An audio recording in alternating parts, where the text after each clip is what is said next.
Okay, hello. Is the microphone working? No. Might have to turn it up. Oh, I have to turn it on. I work for the State of Alaska Division of Agriculture. I've been with the state for 12 years now. I started off as the ARLF loan officer, and now I manage the grant marketing programs, including the Alaska Grown program and our international export program. So we have several staff from the Division of Ag here. We have Chris Short. She works on grants and marketing in our international export program. We have Tony Strait, who does grants and marketing. Mary Rowland, who's our grant administrator. And we have me and our inspection and land programs as well. Eric Johnson will be here to present on our ag land sales. So we have a lot happening with our programs at the division, a lot of exciting stuff, a lot of grants that we are administering currently. So this opportunity to present to our industry and let them know about our grant opportunities. So we really appreciate having this time. Thank you to Robbie and Hagan and Sundance and Insights for giving us this opportunity to be able to come and talk to you. So I have 4 grant programs that we're going to present on in the next hour. I might not get through all of them because that is a lot of information, especially right after lunch. We have multiple grants with multiple years and multiple cycles, so it's even hard for us to keep up with everything that's happening with our grants, and we even get confused on what's happening with the grants sometimes. So, but it's great. So there's a lot of opportunity there. What I want to spend the most time on is the new grant we have, the infrastructure grants. But before I dive into that, I want to do a couple of plugs real quick for some stuff that we have going on. We currently have a hay and grain grant open right now. It's funded through the micro grants. So that is for assistance with purchasing hay, or feed for your livestock operations. So for small animal operations like poultry and rabbits, you can apply for grants up to $2,000 to help with the cost of feed. And then if you have large animal operations like cows or pigs, you can apply for up to $5,000. If you have a mixture of animals, then you need to determine, what would benefit you more. But that application closes on November 15th, so it's coming up here really quick. We streamlined the application as much as possible to make it hopefully pretty simple and easy for you. There's some tutorials on our grant page for how to set up your login information to be able to apply. And started last year, we did the feed cost assistance program for our larger livestock operations, but we also help our smaller producers or micro farms or urban farms. So if you're like on a half acre with maybe 34 ducks and you're spending hundreds of dollars a month on feed, like me, then this is something for you to apply for. I can't apply for it because I'm a state employee.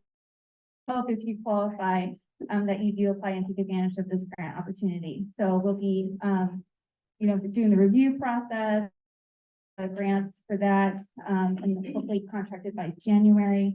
And then that performance period will go from January to help you get through the last hurdle of winter for the feed costs. Also, we've been getting a lot of questions about the Alaska Grown source book. So we are working with Farm Spread. You might already be familiar with Market Spread. Farmers Market Association uses that. So Robbie advises on the Farm Spread. So we're now working with them on that. Alaska Grown member, you'll be getting an email from us create a login. You'll be able to go in, update your contact information, link your website from your social media, update your products. So what's really great about this new site is that our producers will be able to log in and keep their information up to date in real time. They'll be able to keep their products that they have available up to date in real time. And also consumers will be able to go in and search by location and specific commodity type. So it should be more user friendly. So if you're like a farmer and you're looking for carrots, you can go look at Palmer carrots. It'll pull up all the producers that, grow. And then you can click on their, it'll take you directly to that producer's website. They can order on there. So it really should streamline the process and hopefully, help with more connection. Also, we partner with Agricultural Trade Association, or also known to do international trade activities. Cody's presentation for the freeze drying. This is a great opportunity to kind of, if you're interested in international export, bring more money to our state and help find alternative markets. So we're actually hosting a Southeast Asia consumer-oriented inbound mission to Alaska and Washington. They're going to be in Alaska December 14th to meet with Alaska consumer-oriented company. So if you're interested in export, especially to Southeast Asia, like Thailand, Singapore, Philippines, this is an opportunity where you can meet face-to-face with pre-vetted buyers and talk about your products, learn more about export. So if you're interested in our export programs, you can find me at our booth, and I can give you some more information about that. So now we're going to dive into the fun stuff on grants. So the Resilient Infrastructure Program, government loves this acronym, so I'm just going to call it RIFC for short. That is a new grant program through USDA. We got notified in May about this grant opportunity. Oh, it's just me. The funding source, there's $420 million from the American Rescue Plan will be awarded to all states and territories. Alaska will be receiving approximately $2.2 million. So the amount that our state gets on grant funds is determined by a formula USDA uses, and a lot of it is based off of the census data. So it's very important that you are participating and reporting in the census, even mariculture producers, because this impacts the amount of funding that our state gets. So some of the grant programs that USDA has, that they either hold a company directly with them and then you're competing nationally for the grant program. Sometimes the funding goes to the states, and then the states are the administrator program. We're considered the grantee, and then we do the award process, so the competitive grant process, and we provide administration of the awards. So if you apply for a grant under this program, you'd be considered a sub-grantee. So the purpose of this grant program is to assist in building resiliency in the middle of the food supply chain by strengthening local and regional food systems, creating more diverse local and regional market options, economic opportunities for communities, and opening new revenue streams for producers. So targeting the after production, post-harvest, processing and aggregation, and distribution in the middle of the food supply chain. So there's two different types of grants that we're going to have available, and they're going to be simplified equipment only projects and infrastructure grants. So I'll kind of dive into those more here in a moment. So what qualifies for the, as far as product and commodity, is specialty crops for human consumption, dairy, grains for human consumption, aquaculture, and other food products. Again, main focus, human consumption. What does not qualify is meat, poultry, grain for animal feed, and floriculture. So I believe that this program kind of started, we had a lot of supply chain issues after the pandemic, the empty grocery shelves. This grant program was kind of USDA's response to that national issue. And the reason why meat's not included in this is because USDA had a couple other grants for meat producers. That was one of those grants where you apply directly to USDA instead of by state. So the USDA provided us a list about 10 to 12 different project types that would qualify for this grant program. We did a survey that we had sent out to our Alaska grown producers and our industry partners to get feedback on what would be funding priorities for our state. Of course, you know, the 10 to 12 that USDA outlined, all the above we need. We wanted to, you know, pick our ones that we were going to prioritize. So then when we get our grant applications and we're scoring and reviewing them, we have justification for the ones that we select and why those get. Of course, there's no real surprises here for the top 5 funding priorities that we have: expanding processing capacity, including adding value-added product type, increasing production volume, and supporting new wholesale retail product lines, purchase and installation of specialized equipment, such as processing components, sorting, packaging and labeling, delivery vehicles, modernizing equipment or facilities, increase in storage space, including cold storage and construction of a new facility. So when we are receiving our applications for this grant program, these are the top 5 projects that we are going to be prioritizing. When we send out our RFP, when the application period opens, we'll have the full list of project types that qualify, but these are going to be the ones that are going to be kind of the ones that we're focusing on for project types. Is there a place where we can get this printed out later, like a website where we can look this up again? Yeah, and I can email you the slide deck. Yeah. And it's a lot of information, so I'll send you guys, if you want it, I can send you. I was gonna try to write it down, but I was like, no. Yeah, exactly. So where we're at right now, the applications are open because we have submitted our state plan to the USDA, telling them how we plan to administer the award. We submitted that on September 13th, and we're waiting to receive feedback from the USDA on whether or not they accept our state plan. Sometimes they have revisions that they want us to make. So we're waiting to hear the feedback from them on that. Could be slowed down, whether or not there's a government shutdown in a few weeks that might push back our timeline that we are planning. But once USDA accepts our state plan, then we'll be able to open up our RFP and start the application process. So right now we're anticipating maybe January, maybe even December for when we're going to open up this application cycle.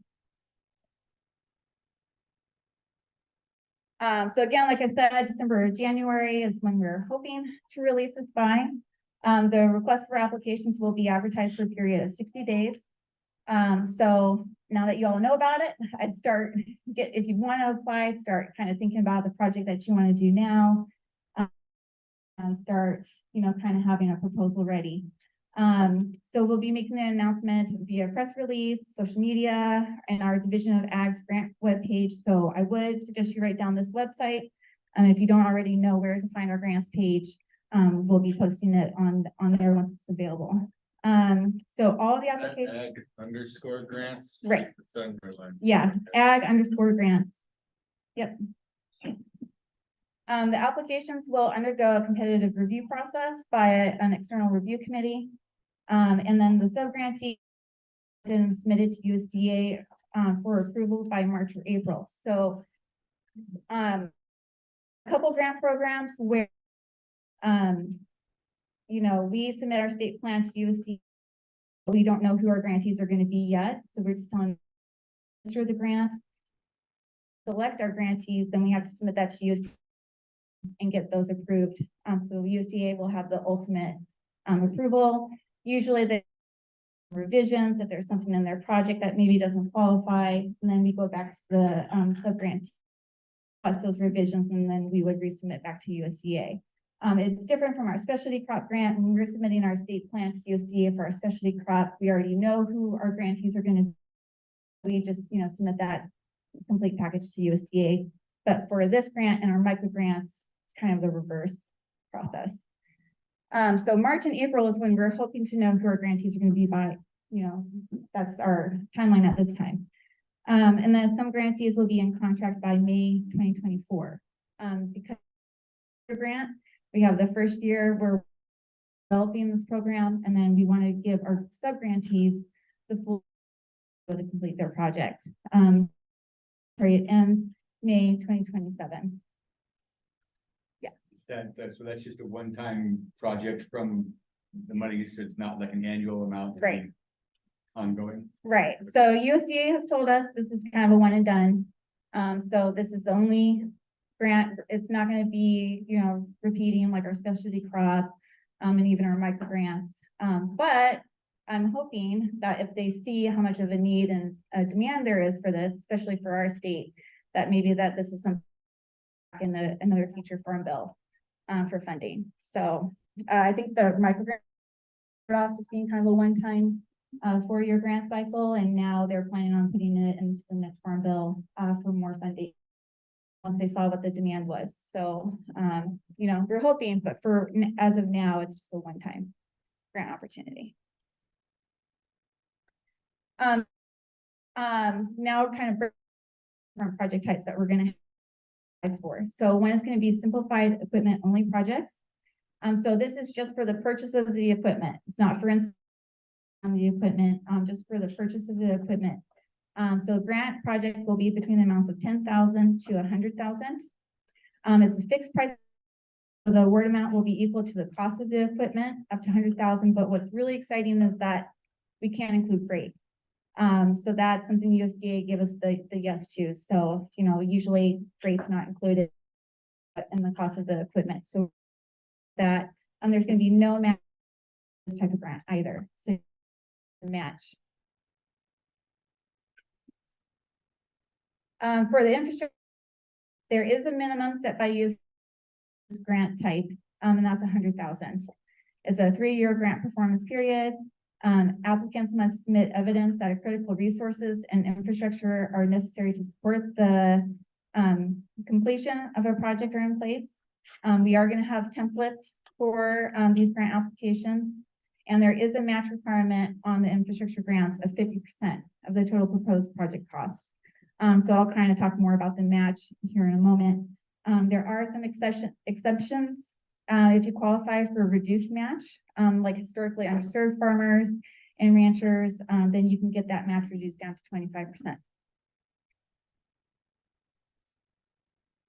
So match is the portion of the project cost not paid by federal funds. So it can be cash or in-kind contributions, cash donations from non-federal third parties.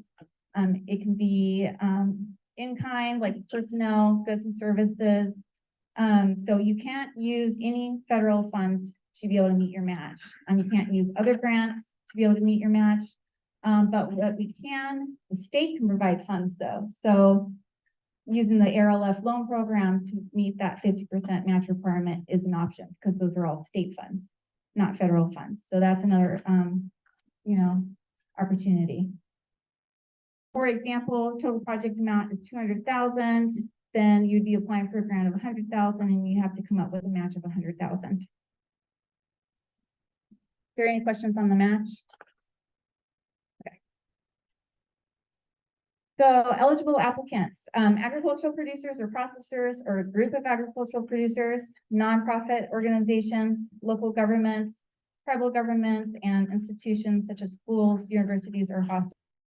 But all entities, they must be operating middle of the supply chain activities, such as processing, aggregation, and or distribution of the targeted.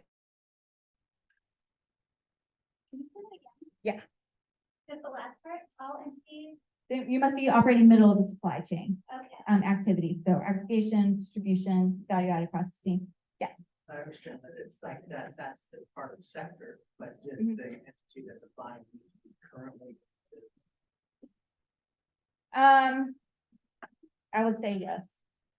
So are you talking about like a new startup company? Yeah, if there's a need that an entity's filling Mhm. and they haven't done it before, then they wouldn't.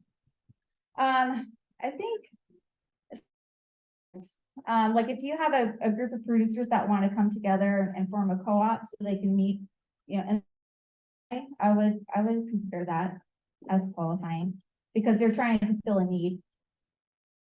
A storage facility or something like that. Yeah. Done like this, they don't want to be the producers who are Right. operating. Right. I think you just have to, in your grant application, be able to demonstrate that you're going to have the capacity to be able to complete the grant project. So if you're new, you're going to have to demonstrate that you have that knowledge and that expertise to be able to, you know, meet those performance requirements. Yeah. The difference between the new facility and the existing facility, like as far as where the grant would one be the infrastructure and one be the how's that working? You can use the infrastructure grant on either. Yeah, so it can be either. So I'll kind of get into more what's eligible and what's not eligible in a moment. But you can use the infrastructure grants to either build or equip a facility, but you can't use the infrastructure grant building or purchase land. So I'll dive more into that later. There's another question. Yeah, can you give me an example of how a school might use it? I was just wondering, like, because I'm trying to think middle of the road, middle of the thing, but like, for example, like a school that wanted to procure food for school lunches, are they the end of the road or in the middle? If they're then taking the food they're purchasing and they are value added, they're processing it, you know, adding some value added component to it, then that is more kind of middle of the way. Or if they're aggregating that food and then just like if the school borough is purchasing the food and then they're distributing it out to the schools, a school district is purchasing the food and then distributing it, then they're kind of then distributing it. So that might qualify? Yeah. Is it possible to both apply and get both of these? So yeah. Okay. So yeah, if you get one, you can't get another. What if So I were to apply for both?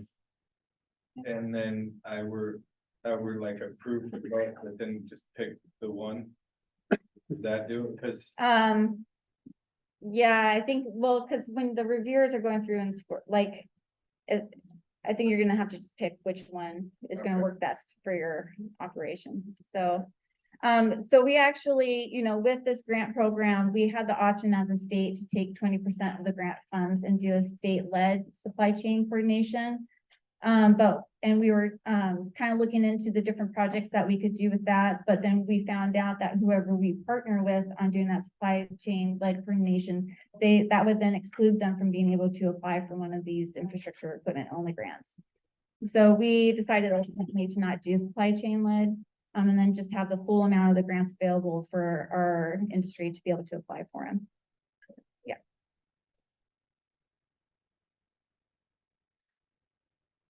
So individual businesses can apply for this grant, but again, this is a competitive grant.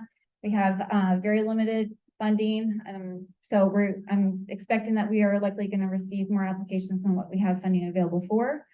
So to make your grant more competitive, you know, these are some of the factors that you're going to want to consider when you're putting your project together. So I really recommend finding industry partners that you can work with. So the more underserved farmers and ranchers, new and beginning farmers and ranchers, or veteran producers and processors that are going to be benefiting from this grant program is going to make your application more competitive. Projects that offer family supporting job quality and treatment, safety of workers, focus on small and medium-sized enterprises that add more value-added product choices for consumers, demonstrate local support and support underserved communities. Can also prioritize institutions, retail, food hubs, aggregators, wholesales, and distributors or market channels. So this is so consider these factors when you're putting together your application and how you can make your application more competitive. So I have a bunch of examples for allowable use that I'm going to read through just to give you some ideas of what this grant opportunity would qualify for. So on-farm post-harvest processing, preservation, and cold storage. Improvements, rearrangements, and alterations of an existing building or facility to use the space more effectively and to accommodate upgrades. Construction of new buildings or structural changes to an existing building. Adding additional square footage, expansion, and special purpose vehicles relative to the scope of work on an infrastructure grant project. So delivery vehicles, refrigerated trucks would qualify. You could apply for refrigerated trucks, I believe, under the equipment or the infrastructure.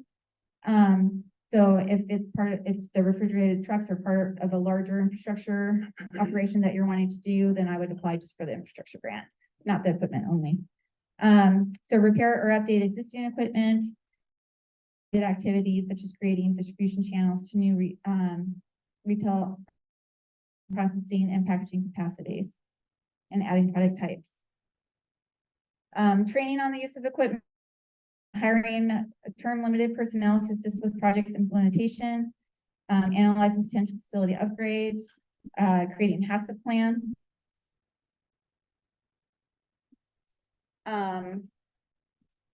Again, post-harvest cleaning and grading, aggregator warehouse and storage, purchasing of freezing equipment, freezer or cold storage, processing, canning, preserving, pasteurization. Again, dairy qualifies for this grant, and drying, hulling, milling, cooking, baking, juicing, all those kind of activities. unallowable use examples are anything production related. So this is not for farm production, this is after, for getting the product to the market. Acquisition of buildings, facilities, or land, purchase of general use vehicles. So you're gonna have to show how that purchase of that vehicle or equipment is directly related to the middle of supply chain.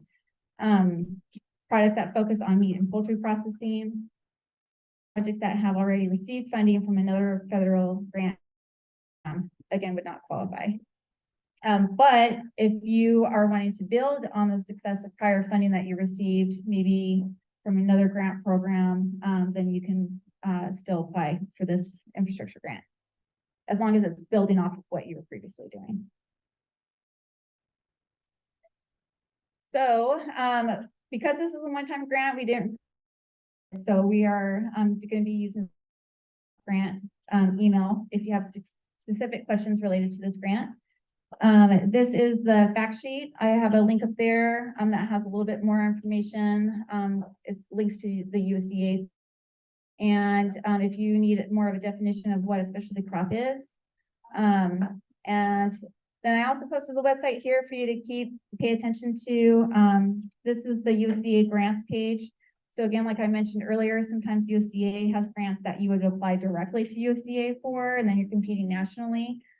So they have a lot happening with grants right now. There's a lot of opportunity to get grant funding through USDA. Sometimes I feel like they're just throwing money at us lately, because we are getting so much funding and grants, which is awesome. So I would also keep it, write that website down and keep an eye on that grant. So there might be some grant opportunities that the Division of Ag might not be administering, but you can, USDA can assist you with. So are there any questions on this grant program before we dive into the others? I have a quick question. Yeah. With something, a local food center, cafe, store, grocer that wants to lower its regular costs by putting in like solar or really good wood heat, efficient wood heat, would that Yes. qualify? Yes. Okay. Did you have one? Yeah, I was wondering about, for the equipment, so like it has the freight, but what if you need something designed? For designs? Yeah. That's a good question. I can talk to USDA about that. I would think so, because this is for specialized use equipment. So I would think that probably would qualify. But the grant won't be for any of the design costs. It's just for the cost of the equipment itself. So if they're charging you, like an hourly rate for designing something for you, I don't think that would qualify. But for the actual purchase of the equipment, you could use that. Yeah, and that's something like already being designed, but then I'm wondering, if it opens mid-January or December, January, when you think it's closing? So we need to be contracted with our grantees by May. So if we open up in the RFP, we are going to be advertising for 60 days because we have requirements for how long we have to have a grant application open. So if we open it in, like say January 1st, then it would be closed by end of February for the application period. Yeah. Another question? Yeah. So are the only prioritizations on the type of project? It's not, there's no prioritization of like for-profit organization or like where that goes out, no prioritization of country, just on project type. Yeah, it's going to depend on who your project is benefiting. So if you're considered an underserved farmer or rancher, then you're going to get more priority. And if like you have, the race that you have, the more kind of need that your area has, the more rural, and supply chain issues that you have in your area, those are all going to get prioritized. So in the RFP, we put we kind of break down the scoring that you'll get. So when we figure that out, we'll have the different scoring for the different factors that we're going to be considering for our review committee. So yeah, it kind of depends on what your project is going to be focused on. So again, individual people can apply, but if you're able to kind of work with other producers and work on a project together for your area, that's going to ultimately have more, people benefiting from that, then that's going to make your application more competitive. Yeah. Any other questions? Yeah. Anyway. Great, you use, so when you say more people, do you mean kind of like more and like Alaska residents or consumers or more businesses or like organizations? Different things. Yeah, I would say focusing on supply chain, on the consumer. So it's trying to build resiliency in the food supply chain. So, it's kind of strengthening, consumer access to value added products. Is kind of the ultimate goal of this grant program. So. Anyone else? Okay, so I'm gonna pass it off to Christy. She's gonna give an update on the PA grant. Great. So hi, I'm Christy Short. I am with the Division of Ag as well. I'm doing an update on Megan Schultz.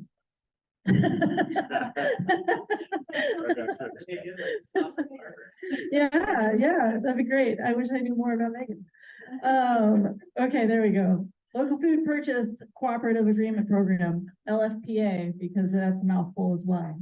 So who here has been involved with LFPA already? Especially you. Yes, but I am really just here to do a quick update. So our funding source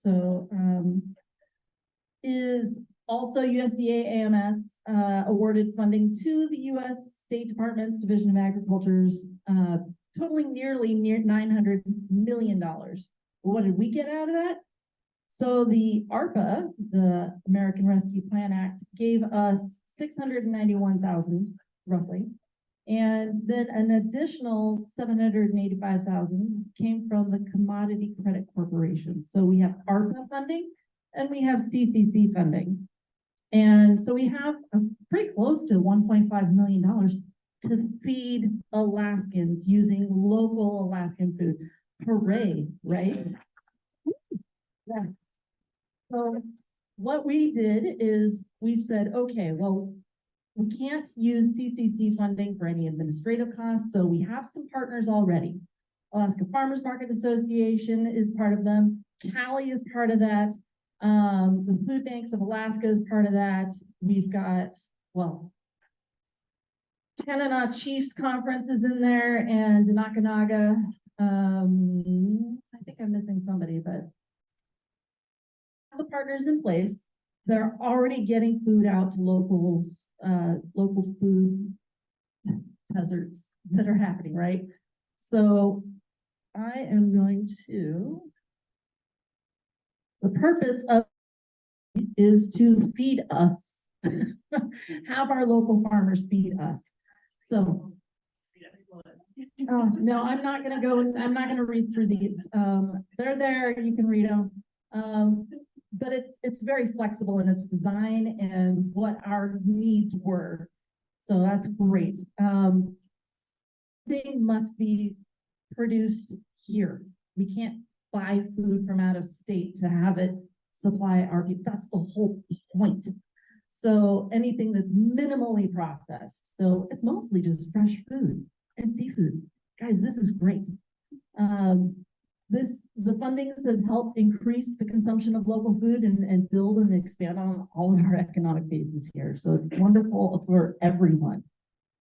There's been a lot of cooperative agreements, working with food banks. I just really have to point out Claire right now. She's doing a phenomenal job of getting food. Just watching, guys. But we love Claire. So there was pilot projects this year bringing in the farmers markets to say, hey, we need to buy food. Next year that's expanding to more markets, right? So it's just gonna keep going, and we're gonna talk about sustainability of this as well. So yep, these are our sub-awardees. So Alaska Farmers Market, Cali. Do you want us to click for you? No, I thought I clicked. I hit the sign. So Farmers Market Association, Cali, Food Bank of Alaska, Tanana Sheep, Denakanaga. So these are our heroes right now. These are our heroes. This is a little slide that. Did it work? I finally got it. I'm really bad at this. So connecting underserved with underserved producers, underserved communities. That's in the USDA's eyes. So it doesn't matter what farmer we're going to, that farmer is going to help somebody else that needs that food. So it's strides, big strides. And if there's any questions, you know how to get to me. So Christy.Short of Alaska.gov. Here's our fact sheet if you needed to know any more things about it that you haven't heard anything so far, and other definitions. So are there any questions? I had to run through everything very, very quick because we're at 10. I guess very quickly, I think that then that means those are the using to purchase from growers, manufacturers, and so forth. Things directly. Yes. If we're a farmer and we wanna take advantage of this, what do we do? Local farmers market person. There you go, Claire. Farmers Market Association. Yes. So you were saying that, talk about sustainability. Let me tell you guys, I have had more comments from producers about this grant program from the Division of Ag in a positive on the ground than any other program I have ever been involved with. So it is like the most massively successful, like, you're talking about risk mitigation. This is like the umpteenth thing to help new beginning farmers, that they don't have to worry if they're selling the products they grow. They're all paid for at retail price. So like, this is massive. So I think if there could be any energy we could put into this, into like the sustainability of this program, if we have funds that aren't marked for something, this is like the pinnacle. It's feeding the people who need it the most. It's helping the farmers consume our food. And it's just like, Can I get a quote on that? yeah. I'm gonna send that to USDA. To add to what you said real quick, tell them, it is a one-time deal, so when is it done? This is done June 30th, 2025. I know. We've still got a lot of funding to get out and to use from those CCC funds. But it's happening. This was just the beginning. This is the first summer that it has happened, and we're just going to build on it. Yes. So, not only do I work with a lot of the farmers who are using this, but we've also done a lot of work with food banks. One of the things that I've learned recently from asking people about this is a lot of the people who are taking the food, they're getting almost like it's always the same thing over and over again, but then this guy over here is getting almost the same thing over and over and over again. Reasons why we showed up is because we wanted to see if there was any way that we could help, because we're already taking stuff. Well, and I won't like tie up the time with this, but like, can we approach you to offer our help with that problem? Like maybe after this. In the transportation and distribution Yeah. type style? Yeah. Come contact me. Yes, absolutely. Yeah. No, don't come to me. That's never gonna happen. Then we're gonna say that. Yes, This is one-time USDA federal funding for this program. But Correct. There's nothing saying that the state can put this in their budget for us to. that's all stuff. Wasn't there a lady here earlier talking, Lisa something, like, you Well, know? I'm in the state legislature. Yeah. I'm Feel there. free to add this in. Same with the infrastructure. Same with infrastructure, yes. So, any other questions? So is this a grant that's like a school or Not at the moment. Nope, funding has already been appropriated out to the previous partners that were mentioned. So maybe next time if it comes through again. Yes, It was the relationship always with the farmer and these organizations always, pay upon delivery. Or is there the potential for like the CSA model where they pay up front to produce service? Yes. No? So, And that's happened this year. yes, that's already happening. I believe we're close to 90,000 in just the last 3 months that we've spent funding. I think. So, 700, well, of $785,000, you know, we've got another 695 left to go. Let's do it. So, all right. Any other questions? Does it include seeds?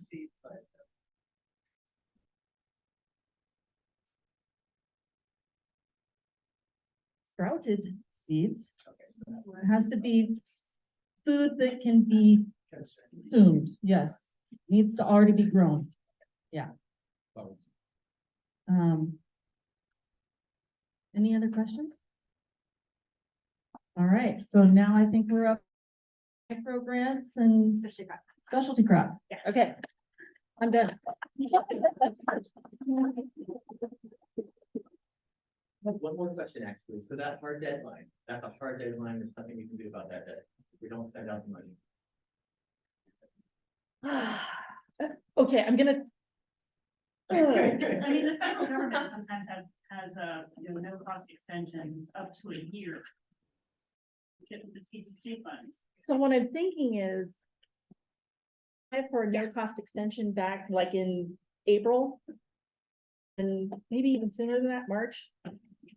To the end of the year, then we'll have that next. All the way through. But you have restrictions on that season, right? Compared to the other. We have to figure it out. figure that out. See. Okay. We asked USDA and normally they say yes, so. They're pretty flexible with us actually for feds. So we're kind of going over time, so probably won't get to the micro grants, but we do have handouts about that at our booth. But now, going over our specialty crop block grant. Did you want to come grab a seat? Okay. So this program's been around for a while. I think everybody's pretty familiar with the specialty crop block grant by now. But if not, we still wanted to go over that program. So specialty crops are most fruits and vegetables. There are some vegetables that are excluded, like corn, sugar beets, nuts, herbs and spices, medicinal herbs and plants, nursery and floriculture, honey, turf grass, tea leaves, cut flowers, and seaweed is actually now included on the specialty crops. And we actually did a specialty crop grant for sea asparagus a previous year. So those are all, additional specialty crops. So full list of specialty crops, again, here's the USDA, they set the definitions for what can qualify. So non-specialty crops are grains, dairy, livestock, eggs, corn, hay, again, like I mentioned, sugar beets and hemp. Cannabis is actually also not included as a specialty crop. So again, like I mentioned with the RIF-C grant, funding comes from the USDA Agricultural Marketing Service. It goes to specialty crop block grant program, which then gets distributed out to the states and territories for the divisions or departments to administer. And then we hold a competitive grant process for that and award. So indirect costs are no longer allowed on this grant. Something that I forgot to mention on the RIF-C grant is that indirect costs are allowed on that grant program. So if you're an organization that has an indirect rate that's been negotiated, you can claim indirect on the RIF-C grants. There's no match requirements for the specialty crop block grants. Actually, in the applications that we submit to you, want to see match in the grant applications, they'll shoot it back. So you don't have to worry about match. Like I mentioned before, they'll kind of review the projects. Sometimes they have some revisions that they want to see. And then, so there's some back and forth until they finally approve our state plan. Outcomes been updated by the USDA, so they do have new measurables for this grant. So it's kind of condensed, might be hard to read, but I can send you the link for that. So is at that link there. And then there's a new USDA project profile template. Seems like lately, every year, they've been updating the templates for the applications and also for the reporting. So, wait to start filling out the application until we've released the RFP and we have that template that we. So this is our timeline for last year. We tried to stick pretty close to this timeline. Normally we'll kind of release our RFP in January. So there's a kind of a two-stage process with our specialty crop block grants. We ask for a letter of intent first. That's where you kind of outline your project purpose. Budget. Last year, those were due in first couple weeks of February. Then we can give feedback to our applicants before asking them to complete that full application. So that helps them kind of develop a more, solid grant proposal for their projects. So usually by end of March, when the full they're reviewed by an external review committee and final decisions are selected. And then we submit our state plan to USDA. That's due by May. And so then by late fall is when the funds are distributed from USDA. Question. Yeah. So it doesn't line up very well with the growing season, of course. Yeah. Does that mean you just have faith that you're gonna either go with the project, whether you get the grant or not? If somebody starts January and spends money before then, can it still be covered by this, or is it? No, so you have to spend the money in your contract period. So we don't start doing the contracts until September. So essentially, this is for projects that are The following year. Yeah. Right. So if you apply for a specialty crop grant in 2023, project by September 2023, September, October. And first, it's a reimbursable grant. We do give 20 to kind of help, initiate the project. And then after that, the funds are distributed on a reimbursement basis. So we do have limits for the grants. So the maximum grant amount is $60,000. There's no minimum. So we as a state usually get about $250,000 every year from USDA for this grant program. So that's what we have available total, including grant administration costs. Again, that amount is determined by a formula that USDA uses off the census data. So it's really important that people are participating in that ag census. The minimum number of producers impacted is 10. And so for the specialty crop, this is really supposed to be focused on what is going to be benefiting the specialty crop industry as a whole. To be able to justify how, it's going to benefit, specialty crops, one producer. So if it's a grant project that's going to benefit just one producer, it's probably going to get kicked back from USDA. So if you can work with a couple of producers or group of producers, or kind of justify how that's going to impact industry and help industry grow, you want to outline that in your grant application. So the maximum duration of the project is 3 years. You can shorter grant project if, like, say you have a project that's going to be more research based, you can have that be a year or 2 years. If it's something more complex than that, like project or like a marketing project, 3 years is our maximum. You are required to have at least one letter of support, and industry professional partners are required and must be identified in the letter of intent. Again, the more letters of support you have, the more competitive your grant proposal. Types of recipients: universities, producer groups, extension services, conservation districts, or schools working in cooperation with the benefit. So this past granted out 2 school districts that are both doing some greenhouse and projects. One is in Prince of Wales Island, and one is, so those are 2 communities, and especially crop grants too. Exciting to get some areas of the state. And again, projects must enhance the competitiveness of big crops, sustains farmers' livelihoods and strengthen local communities. Higher in scope than one and aim to improve and benefit in agriculture as an industry overall. I have a quick question. Yeah. When you say schools working, with or in cooperation with a business or nonprofit, like what does that like mean? Like if it was a farm to school program, does that count? Or not? Yeah, because you're working with both the schools and the farmers, so that's the industry.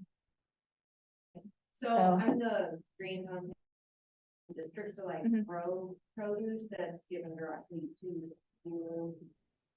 That, but I'm an employee of the school district. Would that count as something like that this could apply to? Right, yeah. Some teachers, we had one teacher, she applied for a really small, I think it was only like 2,500. Just to build in some curriculum on especially crops, so that she did a little project, where the kids got to grow some vegetables and, build some curriculum off of that, that they can then use. So the project also, especially crops, has to be sustainable. So it's something that can be continued even after the grant project ends.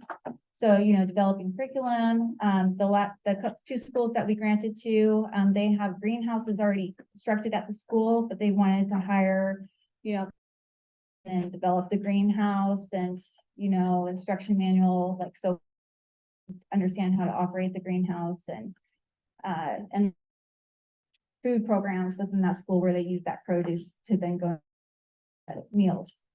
So, those were two grants that we did. Yeah. So related to those examples, like how does that affect 10 producers? They had local producers, in the community that, also benefit from in their participation. So again, it also kind of depends on the applications that we receive. So, and what we have to choose from. So each year we send a survey to identify the funding for the year. So these were funding priorities that were identified for last year, projects that pest and disease control, sustainability, specialty crop research, increasing child and adult nutrition, knowledge and consumption of specialty crops, improving efficiency and reducing cost of distribution systems, and developing new and improved seed varieties and specialty crops. So the funding priorities, these projects are also kind of identified by USDA ahead of time. So in our survey, the project types that are identified by USDA, and then we'll have, input from industry on the rankings for which they prioritize. Yeah. Increasing child and adult nutrition, knowledge, and consumption of specialty crops. That seems like an education priority. Right. Is that true? Right. That's included? Right. So because, this kind of goes into, this was identified as one of the funding priorities. So that's, why the two school projects were kind of identified and selected for funding, because increasing child nutrition and awareness is a priority developing curriculum and also getting more local foods into the, school food systems. So, yeah. So for full application, these are the requirements. You'll have to identify project timeline and summary, the duration of the project, your project partners, project purpose, your measurable outcomes, budget and work plan. So again, the measurable outcomes are already kind of identified by USDA, and that will be part of the application. When you are applying, I would advise not to select too many outcomes and indicators, because then you have to report on those every year. So if you identify like 6 outcomes, then that's a lot that you're then having to report on every year. So I would suggest maybe 2 or 3, outcomes and goals for your project. Okay, how am I doing on time? So I got 5 minutes, so I'm gonna kind of whiz through the rest of this. So the summary is 250 words or less. The reason why they have a limit on that is because projects actually will get advertised once USDA awards all the projects and for all the states, to kind of have a list of all the projects that got funded for that year on the USDA website. So you can actually go in there and see what other state project, what other states are doing and the projects that they have awarded, get some ideas for projects for here. And also you'll need to outline your project purpose, deliverables, outcomes, and a general description. For impact, again, who are the beneficiaries? How many beneficiaries your project? And what is the potential economic impact for your project? And I've already kind of gone over the outcomes. On the USDA site, and I can send it to you too, they have a list and some examples of outcomes and indicators. So if that's something you're interested in, let me know and I can email you that. It really kind of helps break down what those outcome and indicators are. Project partner support. For all projects, an industry professional as partner is required. Letters of support for project partners are also required. And it's expected that projects will also have the support of other industry organizations, group of farmers, and individual specialty crop producers. So again, the more layers of support that you have, the more competitive your grant's going to be. This is what the budget table will look like in the grant proposal. So it can cover personnel, fringe benefits, travel, equipment, any equipment over 5,000. There are special reporting requirements for that, and then we have to track that equipment after, even after the grant ends. So, but it does also cover supplies and contractual. So these are the outcome measures that I kind of mentioned before. So you have to identify at least one when you're applying for your project aims to address. And that's the quick guide down there at the bottom that I had mentioned earlier that I can send you. And then, so like I kind of mentioned on the RIF-C, when we send out that RFP, we'll include a breakdown of this and you know, what factors are considered. So this is the typical scoring that we use for specialty crops.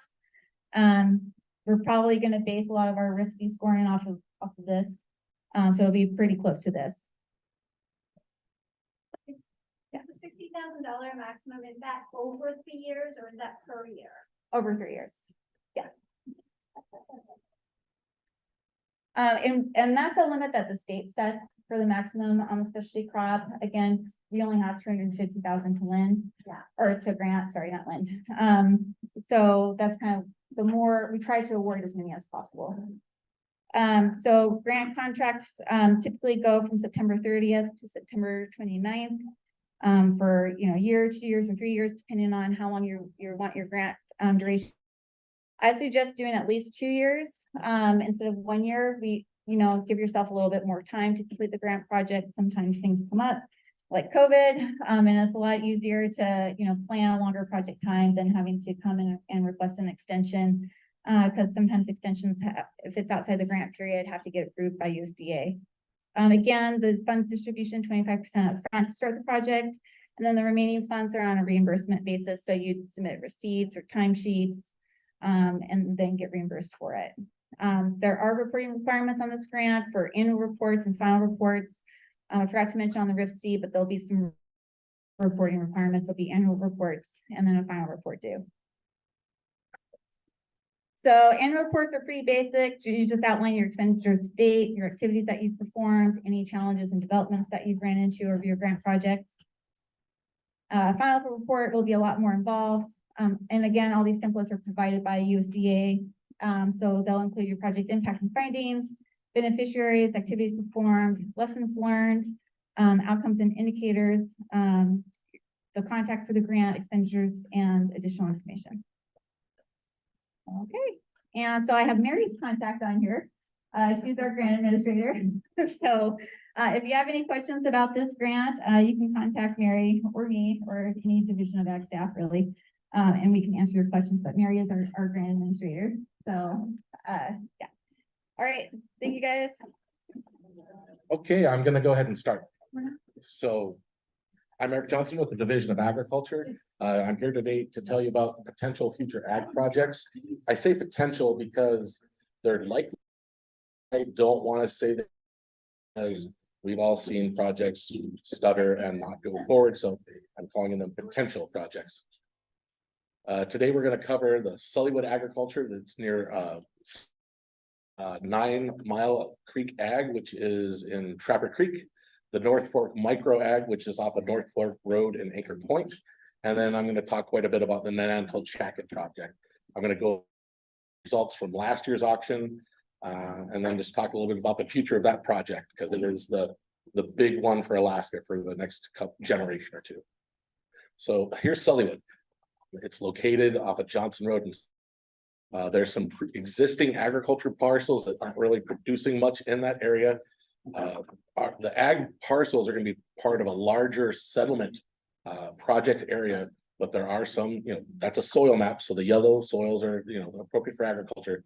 So we are going to reoffer one, possibly make some parcels out of the other areas that have use. The 9 Mile and Trapper Creek, I had the Upper Sioux Soil and Water Conservation District do a supplemental soil survey of this 5 or 6 years ago. We have 2 sections of land, and we're having a lot of discussions with Fish and Game and other agencies about there are 3 salmon streams in the area. So how do we parcel it out in a way that makes sense, that gives access, but we don't it's really expensive to search questions about what should the riparian buffer be. One of the interesting things that I've kind of proposed is, what if we just sold it as a huge 1,200 acre, parcel, looking towards a cattle operation or something like that, or maybe each section or 3 parcels, but probably pretty large parcels. And then the other interesting thing about this project is between where the state land is and Petersville Road, I think it's like 3,000 feet land that I don't believe it's designated. I was on the Matsu Borough Ag Advisory Board, and I'm pretty sure I can talk them into doing a co-project with us, but I'm waiting for us to actually have some final decisions so we can move forward with this project. But I'm looking forward to, the borough would be doing like 20 acre parcels, and then we're going to do some big ones behind it, is kind of the thought. And there are some other ag areas, previously existing ag areas in the region. The North Ag, this is an Anchor Point. Is Al Poindexter here? Man, he is excited about this project area. Our former director, Dave Shady, who grew up in Homer, was also excited about this because his homestead was this was a grazing lease for decades and decades, didn't get a lot of use. It was classified for settlement land sales, but talking with in the land sales section of Mining Land Water, it had such good soil. They agreed that with larger parcels, I think they're 30 acres, they're not huge ag parcels. 30 acres for that area is a pretty big farm. And then the smaller lots that they do for general settlement, those are not going to have, but they're still going to point out that those have the same really good ag soils. And that project, Tim, I've got 2 gentlemen from the land sale section. Is this is 2025 or is this going to be 2026? Maybe. Again, we are not nailing roughly. Possibly 2024. So the plat right now is actually working its way the planning board right now for getting the final subdivision plat. And we've had appraisers out on site ready to appraise it, so we could have it for sale as early as 2024. So next year. Yeah, excellent. I think I remember that, but all signs right. It has final plat review, so it may cost us a year, so it'd be the year after. But we're definitely looking at offering land in this area. People like, when was the last time we sold ag land down here? And it's been quite a while. So I'm glad we found a project that was suitable. Okay, just in general, all of these go through a public comment process, and 20 acre parcels, and you think, hey, 320 acres is the smallest the state should do, tell us. Or if we're offering parcels, you're like, why aren't you offering? Tell us whatever your thoughts and ideas for an ag project. We need comments. We rarely get them. So please, just whatever comments, ideas you have, if we should be requiring more clearing, less clearing, something different, this is your opportunity to make your comments known. After the decisions are made, those are set. So you have to make the comments whilst during the public comment period for everything. and there's how to sign up for email notifications. Those are great. Every time there's going to be, you can sign up for Just Ag or any land sale brochure or not the brochure, decisions.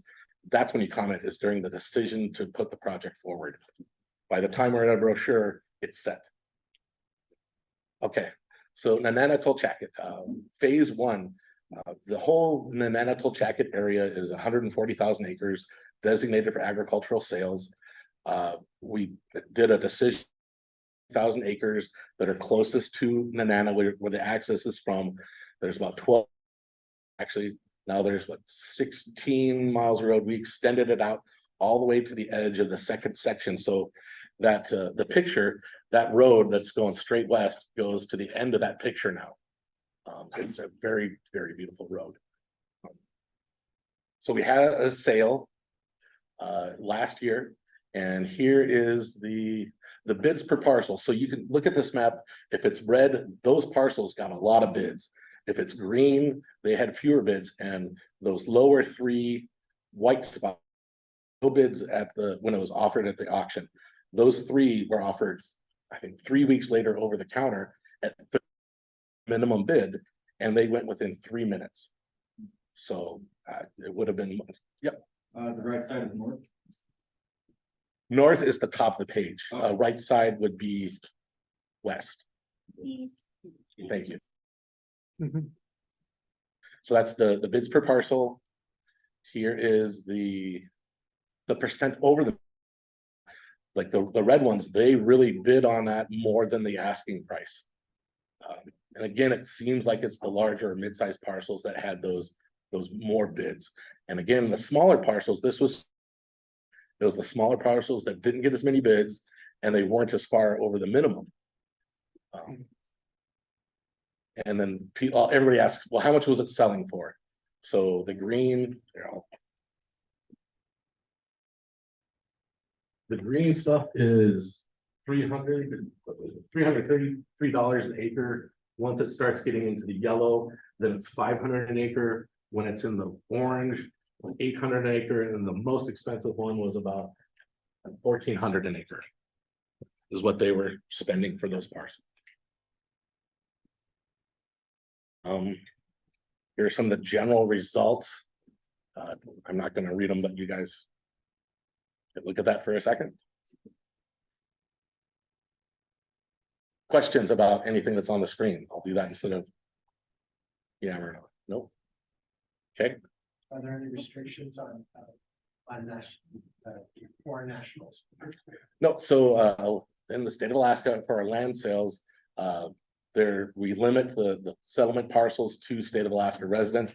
For agriculture, it is open to anybody who meets the minimum qualifications as far as financing, and you have to be 8 other things, but there's no residency requirement. You don't have to be a U.S. citizen. I'm sure if you are bidding from Russia, the State Department might have issues with that. That is way above our heads, and it's never been an issue. Been several comments about Al-Qaeda and other crazy groups buying ag land. It's never happened, and I'm sure there's some mechanism in place that we're unaware of that would stop that. Some Chinese corporation purchased my. Yep, I believe at this time that would be legitimate purchase. There's no reason, there's not a law saying that we can't sell to China. I know several states have made laws limiting foreign ownership of lands, but that is not what I have to deal with at this time. Did you have a question? Yeah, what were the size of those? So the biggest ones on to the west, yeah, those are 320 acres, and then the smallest one there, smallest parcels are 20 acres. So you can kind of see the spread between those big ones and the little ones. In our next phasing, we are not offering any 20-acre parcels. Few this time. In the future, we will again, but this next sale, we're like, hey, we're listening. We're showing that we're listening. Since the 20-acre parcels didn't get as many bids, like our 30 acres. Anyway. Can you go back to the beginning and talk to me like I'm a 4-year-old? Are these auctions that are happening for this land? Yes. So what the state does is we have an appraisal section that determines a minimum bid, And then we make decision, so there's an auction brochure that goes, actually, Tim, do you want to tell the process? You're much better than I. Sure. This is Tim Schilling. He works for Mining Land Water. He's the lead of the land sales section for that. Process, so folks don't have to turn around, turn their heads. Yeah, so a little bit about the process. So right now, we've been kind of operating on an every other year offering schedule. So what the way it works out is in the spring. So typically we're looking like May or June, anyway, the brochure comes out. The brochure has all the information about how to participate in the offering. So for the agricultural parcels, there is no residency requirement for that. But there is a minimum bid, as Mo stated, and there's minimum bid. You have to bid that amount or higher, and it's competitive for the bid price. So purchasing, you select whatever you're willing to pay for it, whatever your bid amount is. It's a sealed bid, so you don't get to hear what other people are bidding. You have to make your best offer. Correct. And then so you have to at the time submit like a whatever worth 5% of your bid price for that. So at the end, which we wrapped up last year, the auction was held in September, I think August. I can't. October then. October. And so then we open up all the bids and we determine who the highest bidder was, and that person gets that. And then afterwards, there's going to be where you can actually enter into a contract for the State Farm Conservation Plan and a few other things. But we finance the parcels as well, so there's minimum 5% down. You can finance it for up to 20 years, and the interest rate is 3% above prime, but it's capped at 9.5 or 11.5% for agricultural parcels. So prime's really high right now. There's nothing we can do about that. But any questions on the offering process? Wasn't there like a requirement that certain, like more than half the land have to be? One of the requirements we set is the minimum, we require that you clear or develop 25% of the suitable ag soils. So let me skip way ahead. So this lower corner picture, that's the LCC, the land capability class. That's a general soil classification system that the NRCS came out with that I have found very useful, just to show the general suitability of the soils for agriculture. And class 1 through 4 are suitable for most agricultural activities, but more management or considerations you might have to have for conservation, erosion, stuff like that. When it gets into the bluer, those are more appropriate for like rangeland, pasture land. They're steeper, wetter, or thinner soils is why they get those higher numbers. So for those parcels, hardly any of them are 100% good ag soils, but if there is one, if it's a 40-acre parcel, has 100% ag soils, you would have 5 years to develop 25%, which would be 10 acres of that 40-acre parcel. And we tried outside the box. As long as you're putting in sweat and investment, you're not just trying to skirt the rules, push all the logs to the side and hey, it's a pasture, but never have animals, never fence it, never grasses. That is not a pasture. It is not going to be doing anything that's useful for agriculture. So we do, if the stated brochure is like you have to prepare the field to take crops, which is clearing off all the vegetation, the stumps, and then tilling getting rid of roots, tilling it so you can plant it. People for pasture, like I don't need to do all that preparation. I don't want to damage my soil profile. I agree. This is an ancient sand dune covered with soil. So it's like, if we expose those seams of sand, is it all going to blow away? We don't want to do that. Yes, your question. Oh, yeah. You can finish your thought. How do I? Who's in charge of enforcing the covenants? Okay. I am. And it's so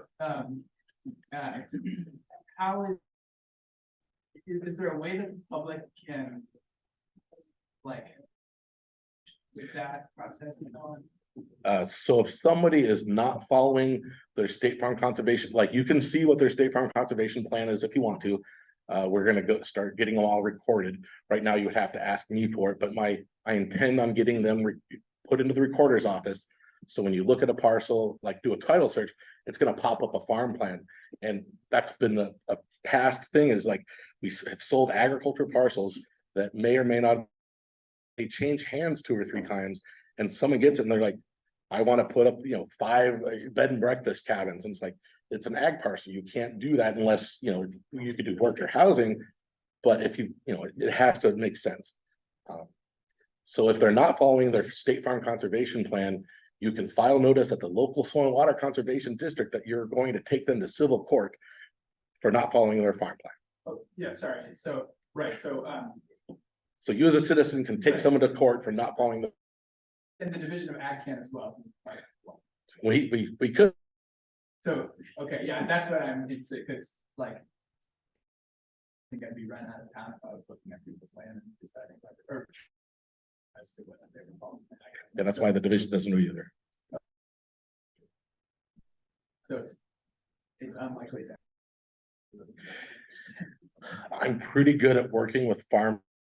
The issues that take them out of compliance. And there certainly are some pickles out there that are out of. And I have. To those above. Okay. Right, sorry. And yeah, there's. It's unresolved. But I really try to. Person to get them back into compliance, and that generally works, and. Doesn't want to do it, and. I don't know when the state. Armored a court over that, because it's just gonna be bad. Do sometime just to establish it, but again, that is all. But you're in charge of course. Yep. Okay. But that- How many years you have to clear the 25%? Well, it depends on what's stated in the brochure. Okay. The last sale was. Clear 25% of the ag soils or develop into something where we haven't set a firm policy. For someone to say like, I want to put in 20,000 greenhouses, 10 acres of a field. Be my director's call, but it's like, I'm sure at some point there's gonna be some. Like, what is equivalent, because we just. The people decide what is the best way for them to make money off of these ag. And there's definitely covenants that they can't destroy. It's all looking to the future. Yep. We've also been hearing a lot this conference about the, agriculture, in Alaska and how it's kind of, Nebulous. nebulous and especially even a requirement for an amount of money that has, like, I think a lot of people are saying you can make an argument since is a type of agriculture, so like, could you just practice like why do you have to clear the land? Like developed for agriculture. Because we're trying to increase the amount of food produced in Alaska. And typically, agriculture is the purposeful cultivation of domestic plants that on a large scale in order to provide food for more than just a family. So that certainly definition harvesting is or up to this, the division is up to the state, or like who gets to decide how that's defined? Deputy Director Kirk, would you like to answer that question?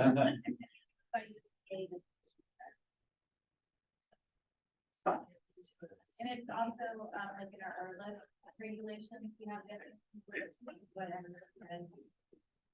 Like in the brochure, it's, the basic is like you have to till this land, and if you don't want to enter into contract where you have to do those activities, I would say don't buy the agricultural land that has those. I kind of want to ask her though, are you thinking about like if you buy a parcel of land and you just want to pick the berries on that land and you don't want to necessarily clear it? I just know that like a lot of the native people in that area were against this project and that this land is like important for subsistence and that also could be considered a type of agriculture. So just. Yep, I can talk about that. So Native Movement bought 2 parcels. These 2 parcels right here. So the Native Movement bought those parcels and they came up with a plan, and it was not just harvesting, but they were developing certain areas to show how traditional plants can be used So they were meeting the requirements in the way that they outlined it. So that is, they're doing just fine. And about the general subsistence in the area, you can kind of see that lake in the lower corner. That's Basket Lake, and the local Native community, several different members of the community came to me over the last year with definite concerns about use and access to that lake. And I have engaged with them and encouraged them to apply for a lease around the state land of that lake.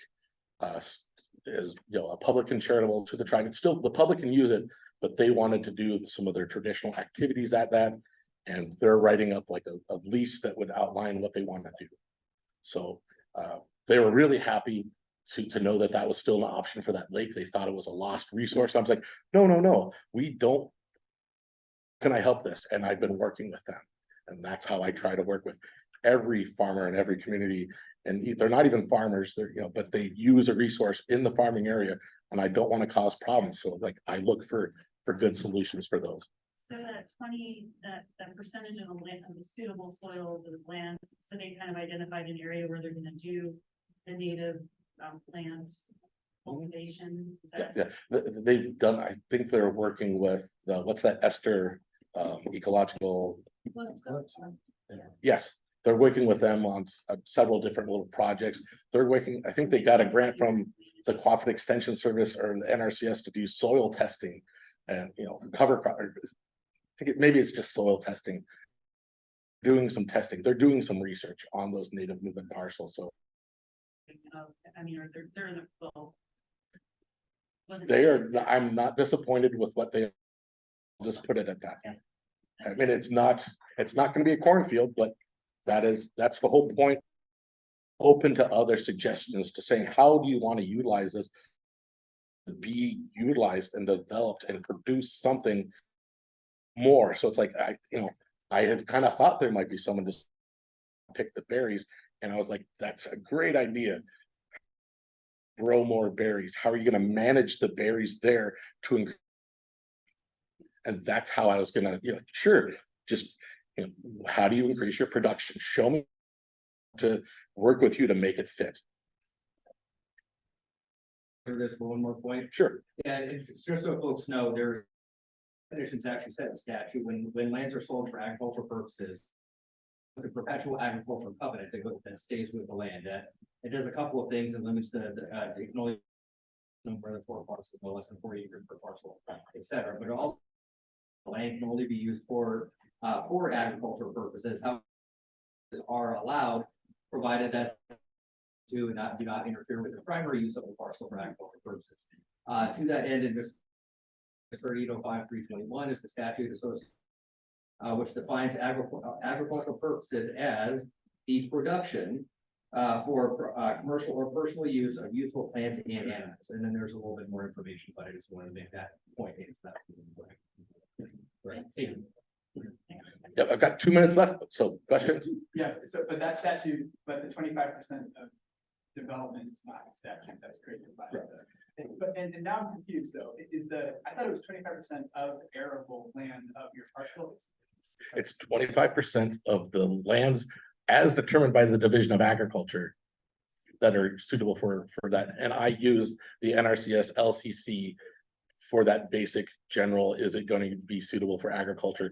And then certainly once they have the land, they start looking at, the silt loam versus the Tanana silt loam, how those soils are different. They're both going to be yellow, but they are different soils that might need different management, might be more appropriate for mechanical area or less suitable for that kind of thing. So if you have, you mentioned, like, I think you used an example, like if you have 4 acres. 40, make yeah. sure one is, but it's not that, it's of what you guys have determined of the 4 acres is, so it could be much less than. Yeah, there was a weird outlier where it was an 80-acre parcel that ended up having a 3-acre clearing requirement.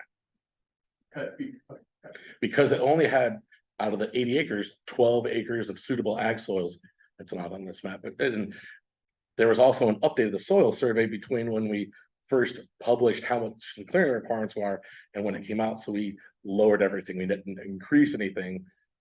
But yeah, there are occasionally outliers, but moving forward, we are on offering it's gotta be at least 50% ag.